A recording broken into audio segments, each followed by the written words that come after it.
Om Sairam. Welcome to my channel Shri Sai దివ్య చరణాలు. బాబాగారి కృపతో బాబాగారి హారతుల కోసం కొన్ని విషయాలు తెలుసుకుందామా. బాబాకు ఎక్కువ రోజులు హారతి ఇచ్చిన బాబు సాహెబ్ జోగ్ జనవరి 20, 1912 రోజు నుంచి బాబాకు తొలి హారతి ఇచ్చారు. అయితే జోగ్ బాబా దగ్గరికి వచ్చి ఆధ్యాత్మిక సాధన చేయాలి, సన్యాసం తీసుకోవాలి అనుకుంటారు. బాబాను అనుమతి అడుగుతారు.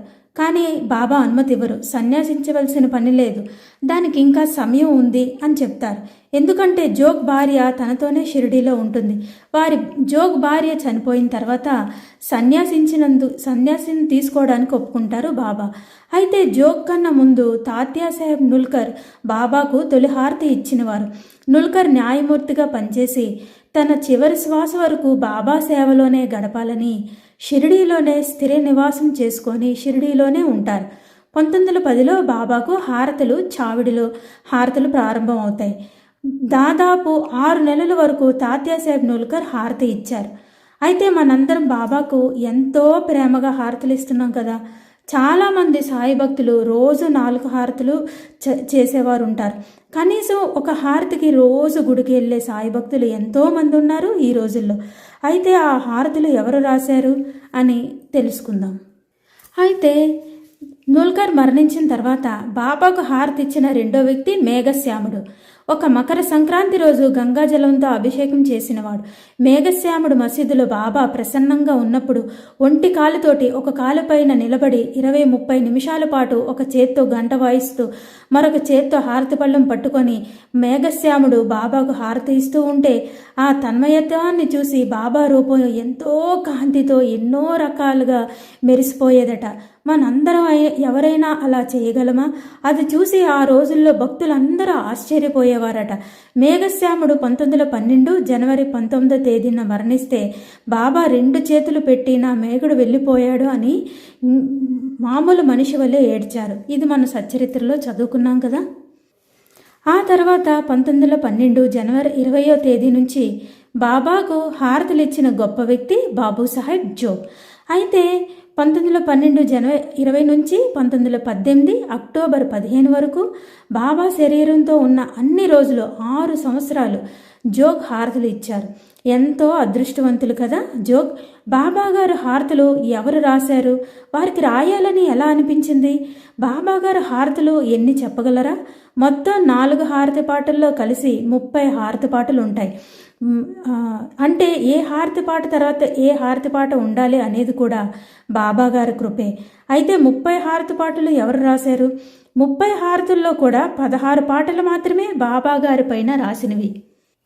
మిగిలిన 14 పాటలు ఎక్కడివంటే మరాఠీ సాంప్రదాయంలో ఉన్న హారతి పాటలు బాబాగారి హారతుల్లోకి చేర్చడం జరిగింది. అది ముఖ్యంగా జానాబాయి, తుకారాం, నామ్దేవ్, రామ జనార్దన స్వామి లాంటి వారు మీద రాసిన పాటలవి. అవన్నీ భగవంతుడి మీద రాసిన పాటలు బాబాగారి హారతుల్లోకి చేర్చడం జరిగింది. బాబాగారి కోసమే 16 పాటలు రాయడం జరిగింది. ఈ 16 పాటల్లో 9 పాటలు రాసింది శ్రీ జోగేశ్వర్ భీష్మ. ఎవరికి ఇంత అద్భుతమైన అవకాశం రాలేదు. ఎవరి జోగేశ్వర్ భీష్మ? ఎక్కడి నుంచి వచ్చారు? ఈయన మొదట శ్రీరామనవమికి ఉత్సవానికి షిరిడీకి వస్తారు కీర్తన చేయడానికి. ఈ విషయం సచ్చరిత్రలో కూడా ఉంటుంది. ఈయన ఎంత గొప్ప వ్యక్తి అంటే నాగ్పూర్ సమీపంలో వ్యవసాయం చేస్తూ ఉంటారు. మామూలు వ్యక్తి. భార్య చనిపోతుంది. లౌకికమైన విషయాల మీద విరక్తి కలిగి ఎవరు ఉండరు. కపర్దే, బాబుసాహెబ్ బూటి మొదలైన వారితో పరిచయంతో చాలా సందర్భాల్లో దాదాసాహెబ్ కపర్దే చెప్తారు భీష్మకు, మీరు షిరిడీకి వెళ్ళి బాబాను దర్శించాలి అని చెప్తారు. కానీ భీష్మ వెళ్ళరు.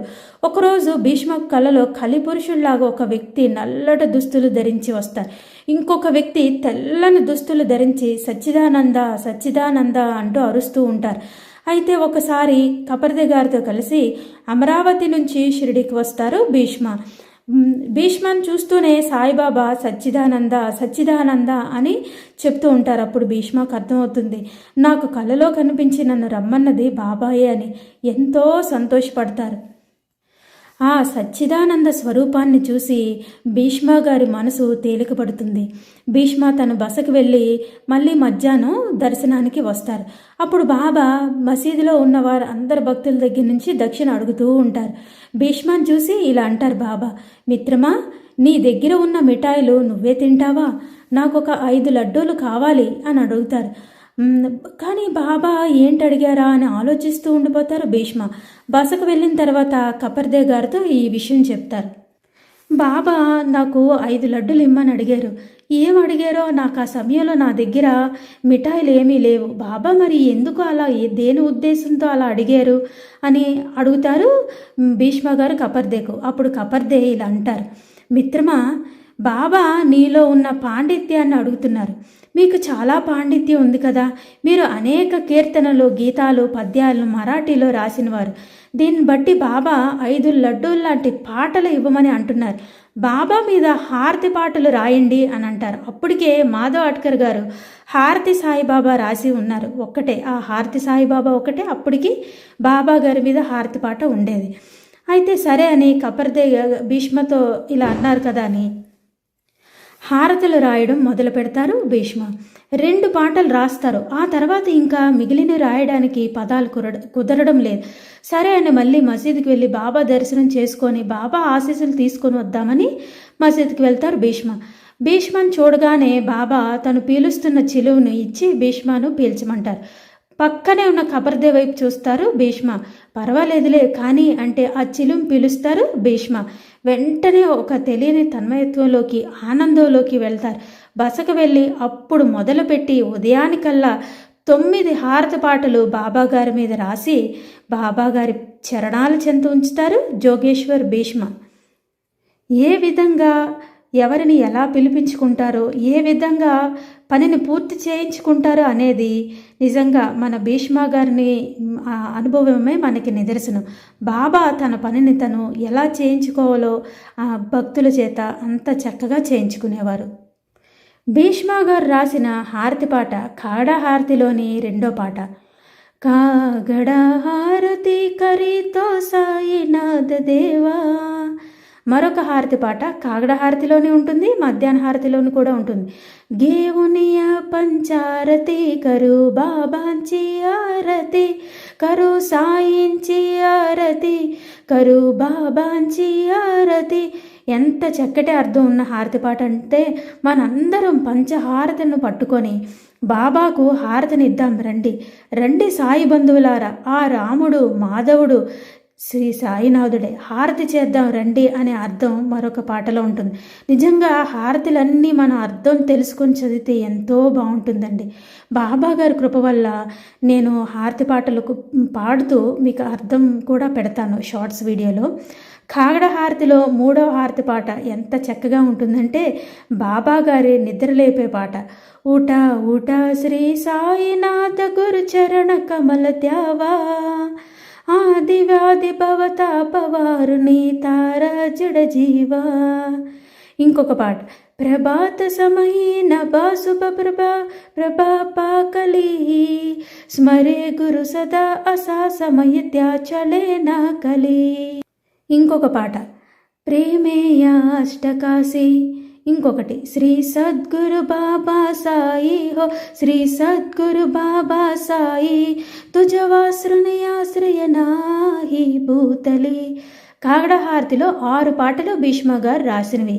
మధ్యాహ్న హారతిలో జయదేవ జయదేవ దత్త అవధూత.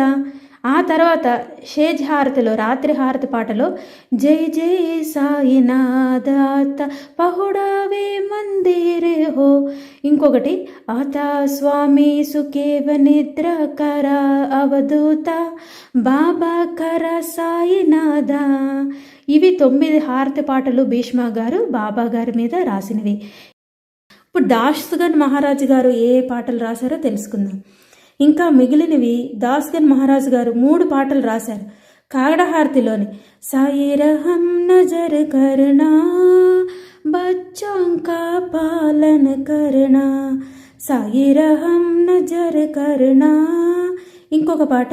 రహమా నజరు కరో అబ్ మోరే సాయి మధ్యాహ్న హారతిలోని షిరిడి మాజీ పండరిపూరా సాయి బాబా రామవర బాబా రామవర సాయి బాబా రామవర దాసగన్ మహారాజు గారు రాసినవి ఈ 3 పాటలు.